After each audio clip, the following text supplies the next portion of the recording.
तो उससे तकलीफ उठाने का मतलब क्या रहेगा? सत्संग नाम इंसान को बदलने का है। बदलना इंसान का क्या है? आदत बदलना। शरीर नहीं बदला जा सकता। आदत जो इंसान को है वो आदत अच्छी तो है, तो बदलने की ज़रूरत नहीं। लेकिन क्या है कि दुनियादारी में रह के कहीं स्वार्थ के बस, कहीं लालच के बस, कहीं अपना कोई और हित देख के आदमी गलत आदतों में पड़ जाता है। और वो गलत आदत ऐसी होती है कि शुरू में तो अच्छी लगती है, परिणाम उनका बहुत बुरा होता है। तो कोई भी आदमी बुरा बनना तो नहीं चाहता, लेकिन एक बार जब आदत पड़ गई तो फिर छूट जाने में बड़ी कठिनाई होती है। इसलिए तो हिदायत ये की गई कि सत्संग में जाओ, बार बार जाओ। बार बार जाने से तो क्या होगा कि एक चीज़ का, जैसे किसी चीज़ पर जंग लगी हुई है, आप उसको पानी से धो दोगे, कोई और चीज़ लगा के निशात कर दोगे, एक बार में नहीं होगी। ये बात आप अच्छी तरह से जानते हो। कोई चीज़ लोगे, उससे उसको घिसोगे, घिस के बार बार घिस के उसको साफ करके उसकी चमक निकाल दोगे, उसका जो भी उस पर धब्बा दाग पड़ा हुआ उसको हटा दोगे। लेकिन कभी इंसान अपने बारे में भी सोचता है कि मेरे मन पर, मेरे जीवन में कितने पाप कर्म हैं, या कितने झूठ, कितनी बेईमानियाँ, कितनी हेरा फेरी मैं जो करता हूँ, उनका परिणाम क्या होगा? उनको मैं क्यों नहीं हटाना चाहता, क्यों नहीं हटाना?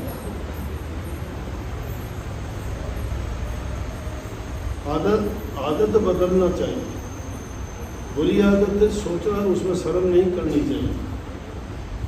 अगर बुरी आदत किसी के सामने दुनियादार लोगों के आगे बताओगे, मजाक उड़ाएंगे, घर परिवार के लोगों के सामने बताओगे तुम्हें लज्जा और शर्म आएगी, और किसी के सामने बताओगे तो वो लोग तुम्हारा मजाक बना देंगे। लेकिन वो बात तुम्हारे दिल की है, उस सतगुरु के सामने जाके बता दोगे, वो तुम्हारे हितकारी हैं, वो तुम्हारा हित चाहते हैं, उनको लालच नहीं है, तुमसे स्वार्थ नहीं है कोई।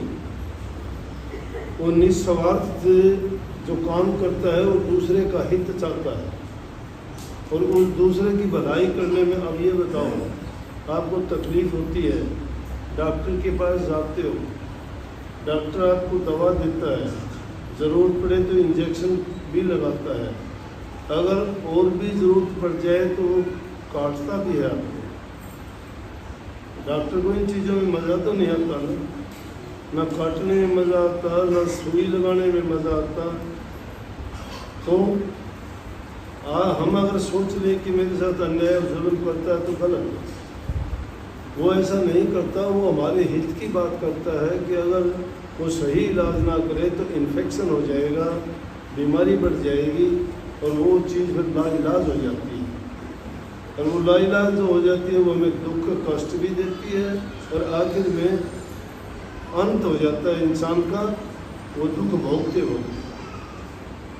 इसी प्रकार से सतगुरु को वो वैद और हकीम मानिए, जो तुम्हारी रोग और बीमारी की निवृत्ति के लिए तुम्हें कटु वचन भी बोलता है, प्यार से भी समझाता है। गुरु की तो एक खूबी होती है, वो तो हर प्रकार से प्यार से, उपदेश से, सच्चाई से बता के, या कई बार डरा के, धमका के भी, किस लिए? अपना टाइम वो हमारे सुधारने में लगाते हैं, फिर भी हम सोचते हैं कि ये हमें ऐसा क्यों बोलता है। हमें ये सोचना चाहिए कि इसको हमारे से कोई गर्ज नहीं है, फिर भी हमें ये ऐसी बात बताता है, तो हमारा हितकारी है। इससे बड़ा हमारा भला करने वाला, नेकी करने वाला कौन होगा? दूसरे लोगों के सामने तो हो सकता है कि कोई न कोई उनका स्वार्थ होगा, लेकिन गुरु का कोई स्वार्थ नहीं। परंतु आप नीयत गिरा लेते हो। नीयत जिसकी फुर्ती हो जाती है ना, फिर वो सुधरता नहीं है।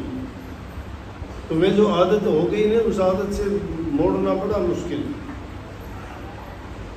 वो आदत आप उसी के अनुसार काम करते चले जाते हो। आदमी को देखना चाहिए कि किसी का कोई काम के करने से किसी को दुख होता है, किसी को बुरा लगता है, वो ना कर। दूसरे को देख के, अच्छी बात को देख के, उसको अच्छी बात को अपना जीवन में अपनाने की कोशिश करो।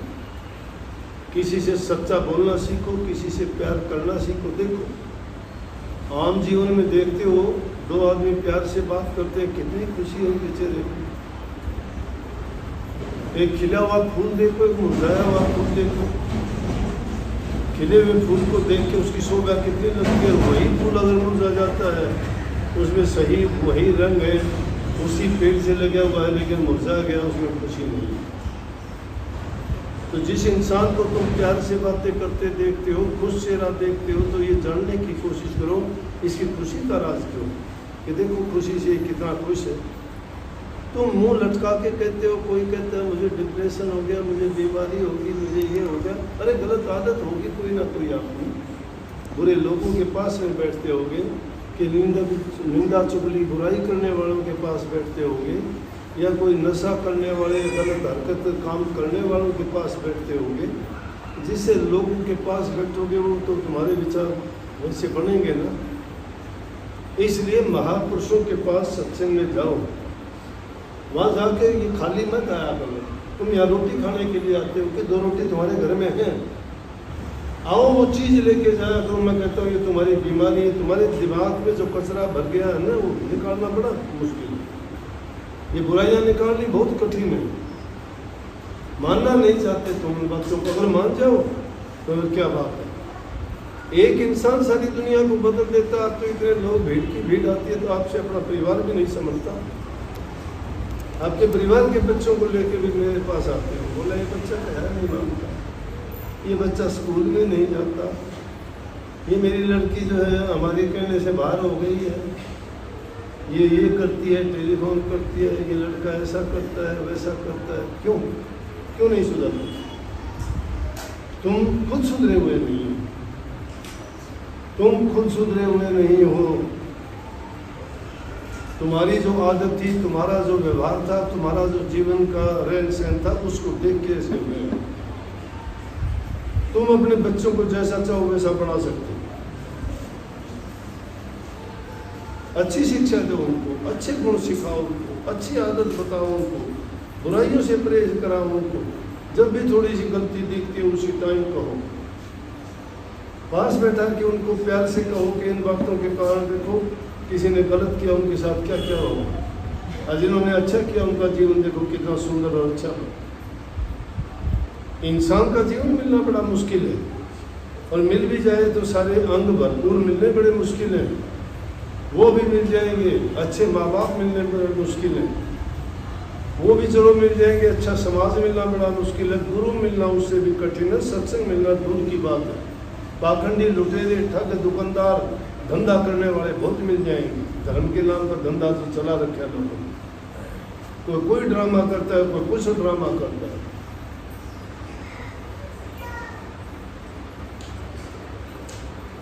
परमात्मा को कोई नहीं पकड़ सकता कि किसी ने उसको जो है अपनी बाहों में भर लिया हो। परमात्मा तुम्हारे अच्छे गुणों में निहित है। तुमने अगर अच्छे गुण अपना लिए, तुम पाक साफ और पवित्र हो गए। पवित्र नहीं होते वो आदमी 2 दिन दिखाई देते, 3 दिन का वो सत्संग के लायक नहीं है, उनकी कमी उनको नहीं रहने देती। सत्संग में वही आदमी रुक सकता है जिसका ऊंचा भाव होता है, जिनके खून में पवित्रता होती है।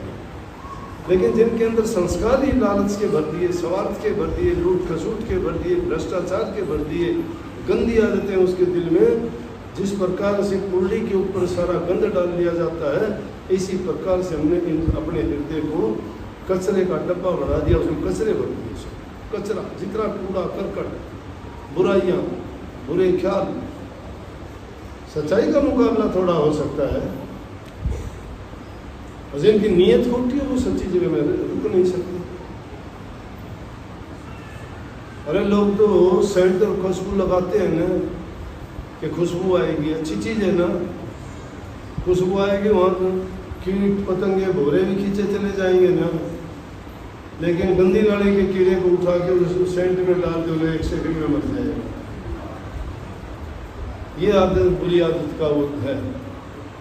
बुरी आदत इसी प्रकार से इंसान को खराब और बर्बाद करती है। बुरा तो इंसान कभी भी 1 सेकंड में बढ़ जाएगा।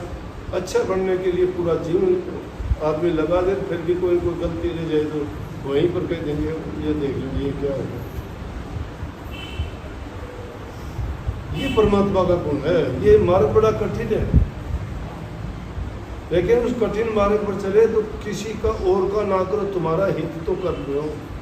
अपना अच्छा बनाने के लिए तुम अपनी अच्छी आदत डालो, अपने काम में अपने मेहनत में कमा के खाओ, किसी से लड़ाई झगड़ा ना करो, किसी की मदद कर सकते हो तो करो, माँ बाप बूढ़े बुजुर्ग की सेवा करो, दीन गरीब दुखिए की सेवा करो, पक्षियों को चुग्गा पानी दो, उनसे प्यार करो। विदेशों में तो उनको मिलता नहीं, कुत्ते बिल्ली मिलते हैं, उनसे प्यार करते हैं।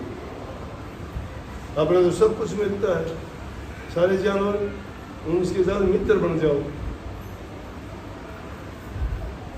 उनकी सेवा कर सकते हो, किसी को चुग्गा दो, किसी को पानी दो। कितने जानवर हैं ऐसे, गर्मी में अगर तुम उनको कहीं ना कहीं पानी पिलाते हो तो बड़ा पुण्य है। पेड़ लगाओ ज़्यादा से ज़्यादा, जितने ज़्यादा पेड़ होंगे उतनी। ये अब हालत गर्मी की क्यों होगी? ये हमारे उल्टे सीधे कामों के कारण होगी। प्रकृति ने भी अपना दिखा दिया।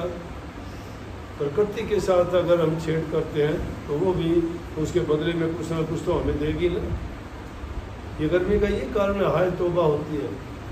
जाके देखो बिहार में, यूपी में कितने लोग गर्मी के कारण मरते हैं, कहीं देखो बारिश के कारण मरते हैं। अगर पेड़ पौधे होते ना इतने बाढ़ आते, या बारिश की कमी, हवा बारिश की कमी नहीं रहती, जब ये गर्म लू और तेज हवाएं चलती हैं, अगर ज़्यादा पेड़ होते तो ये नहीं चलते। हरी भरी हरियाली होती है, सबकी आंखों पर चश्मे नहीं होते। बहुत को भी वातावरण शुद्ध और पवित्र होता। ये इतने रोग बीमारी अब देखते हैं, सुबह 2-2, 3-3 बजे घर से निकल लेते हैं। गाँव के लोग, मेहनत कश खेती में काम करने वाले, उन लोगों को भी शुगर ब्लड प्रेशर की बीमारियां हैं। किसी टाइम जाके देखो, या तो वो कहीं करेले की बेल ढूंढते फिरते हैं कि शुगर हो गया, कहीं वो घूमते फिरते हैं, चला नहीं जाता शुगर हो गया, कहीं वो जामुन के पेड़ ढूंढते हैं कि जामुन खा लेते हैं, कहते हैं कि जामुन खाने से शुगर कम हो जाती है। क्यों हो गया ये? जो वातावरण था वो खराब हमने कर दिया। अगर पेड़ पौधे होते ये वायुमंडल को शुद्ध और पवित्र बना देते, गंदी गैसों को आप ले लेते, अच्छी गैस छोड़ते। अब वो रहे नहीं। अब वो गंद खाना की गैस जो हमने बना रखी है वो सारी की सारी है।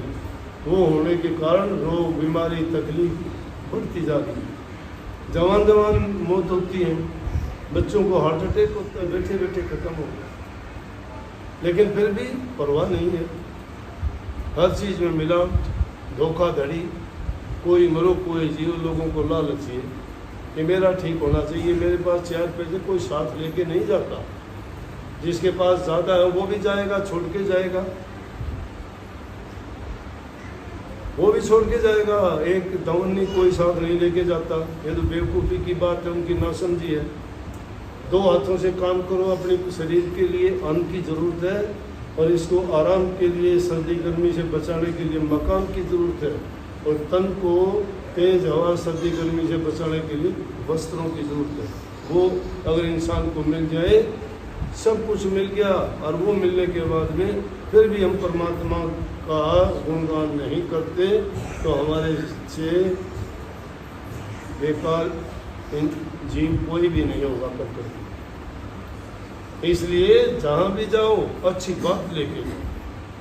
ईमानदार आदमी से ईमानदारी सीखो, सच्चे इंसान से सच्चाई सीखो, प्यार करने वाले से प्यार सीखो, भक्त लोगों से भक्ति सीखो, अध्यापकों से ज्ञान चर्चा की बात सीखो।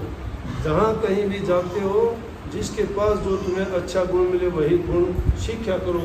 आपको गुणों की खान बढ़ जाओगे, दुर्गुण आपके अपने आप निकलते चले जाएंगे। अब तो जितना डाटा है ना वो दुर्गुणों से भरा पड़ा है। उस डाटे को डिलीट कर दो सारे को, और अच्छे गुणों से अपना डाटा भरो, फिर आपका जीवन सुखी होगा, आनंद से रहोगे। सबको बहुत बहुत आशीर्वाद।